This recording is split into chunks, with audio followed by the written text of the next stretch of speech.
So Mike is instilling fear in us indies, and actually, I think it's a good dose of reality.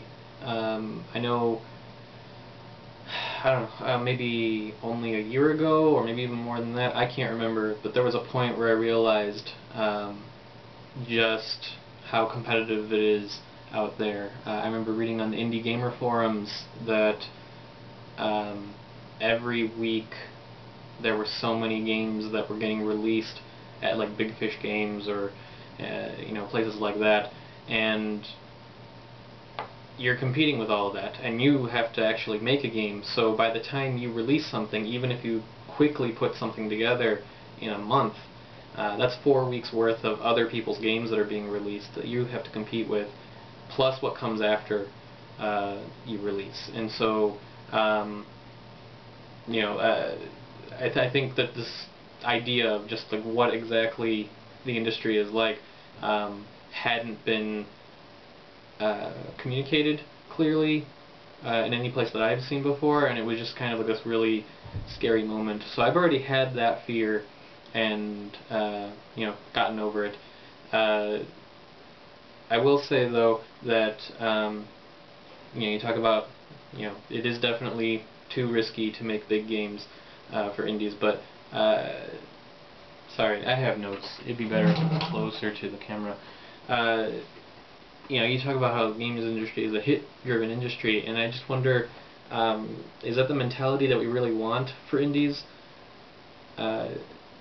We complain that big game companies, like publishers like EA or THQ or whatever, they put out games that they know will sell. There isn't a lot of innovation, and that's, one of the things everyone looks to indies is like, oh, they're the ones where all the cool stuff's going to come from, because they're not trying to do hits. They're working on what they love, and there's arguments both ways that the publishers are the ones with the resources to actually put out something interesting and new and risky.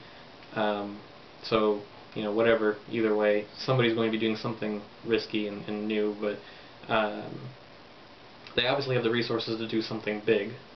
And I guess thinking about indie big games, I guess I kind of came at this and realized, well, that's the whole point of the indie fund, is that you have a few indies that realize it's hard to realize some of the bigger games that you want to make, especially when you don't have a publisher.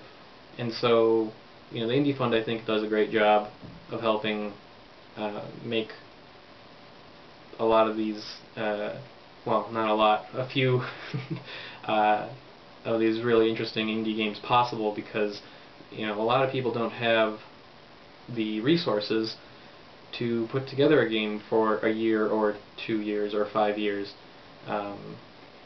like Blizzard does.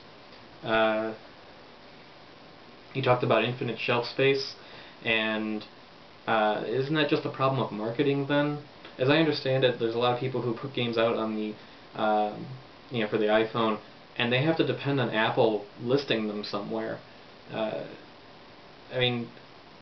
Is that it? Is that what everyone has to do? They feel like they have to get lucky that Apple lists them? That doesn't seem right. There has to be something you can do.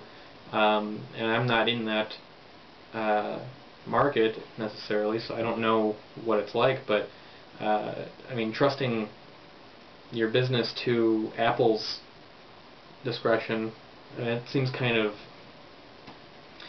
doesn't seem very indie. It seems like you're just beholden to some other gatekeeper. If you can't do your own marketing, then you might be screwed out the gate right there. Now, I'll agree, all things being equal, a big game is riskier than a small game, partly because of what I was talking about before with the, the more time you take to make something, and a bigger game will probably take a lot longer than a small game. A bigger game will mean that you spent more time not shipping, and meanwhile there's all these other games that are shipping while you're in development, and then all the games that come in after you've been published, wherever that you've published it. So yeah, you're going to be dealing with a lot of competition. So a big game has to deal with all that. And again, I think it just becomes a matter of marketing at that point. If you have a game that's worth playing, then you need to tell your customers about it. You need to tell potential customers about it. If no one knows about it, then yeah, it's scarier. I mean, I don't think all things are created equal, because I mean, if you don't do any marketing, sure, you're competing with whoever gets listed on top 10, top 20 lists that are out of your control. I just think that there's more that you could do. I will say, Dan Cook talked about making games that eventually become hobbies for your customers. So they're not just games that you sell and are done, it's something that people love playing. I think Angry Birds is surprisingly one of those. I know somebody played a game that was like Angry Birds, involving catapults and a castle with kings and queens. Nobody's heard of it. Angry Birds, on the other hand, practically the same game, but everyone knows that one. And I think it's just because it's so much easier to talk to people about it. And so when you play it, I mean, besides having fun, you have all these birds and they're angry or whatever, but you have friends that you can show. People sit and play the game a few rounds and hand it to their friend and they play together, and it's, I don't know, it's something they're playing even if they've beaten the game. They've played all the levels, they've gotten the, 3 stars in each one, or is it a gold medal? I can't remember. I don't have a smartphone. But there's more to it. They just, I mean, it's not just a game that they picked up, played, and are done with for the most part. But how do you make a hobby out of something that's a small game that you put out in just a few weeks? Now, I do think it's possible, and I think a lot of people got me wrong on this. Maybe I didn't communicate this right. I think small games can be great. I think they can be big. Like Bejeweled is a great small game, but it's actually really well put together. As opposed to something that somebody churned out in a few weeks. Like maybe, I know there was a balloon popping game that people really liked playing, but it's like, okay, that developer probably moved on to something else real quick, and I can't remember the name of the game. And I think a lot of people are like that. You can't remember the names of the games that you played, and I guess it bothers me that games are seen as such disposable things, and that developers are fine with making disposable games for a disposable price.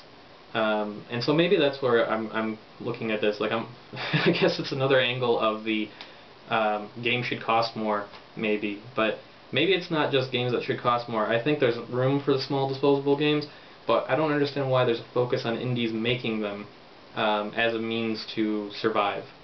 I think that there could be, I don't know, I just wish there was more ambition. And I think, like I said, small games can be great. I think people are making small, great games, but I also think there's a lot of small games that just aren't compelling enough. I don't know. It's just, let's see. Let me go back to my notes. I don't know. Dan Cook also talks about finding the fun as fast as you can. So you iterate and you play test, and play testing is really important. You spend all this time. You find the fun. You get the fun.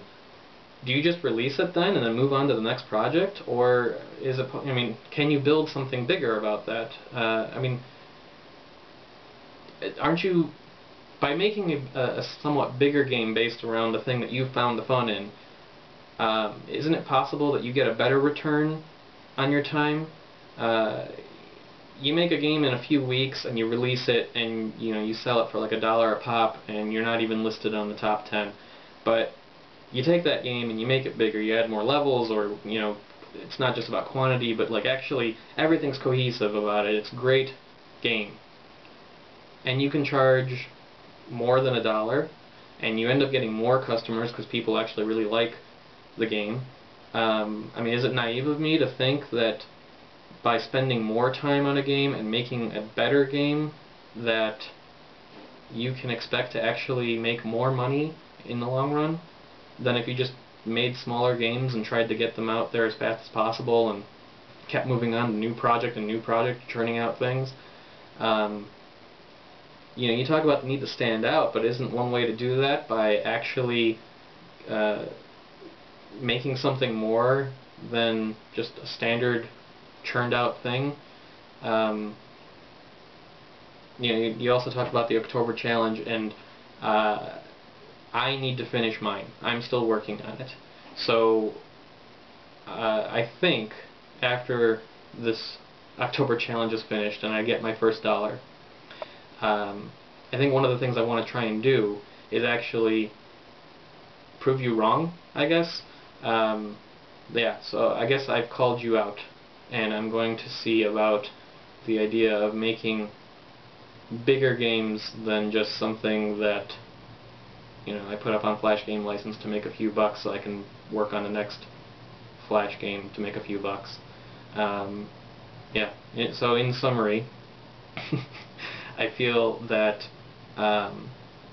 while there are great small games that are put together, people are really talented and they're able to make some really great small games, and there's nothing wrong with small games that, you know, if you just want some time waster, then there's plenty of that out there.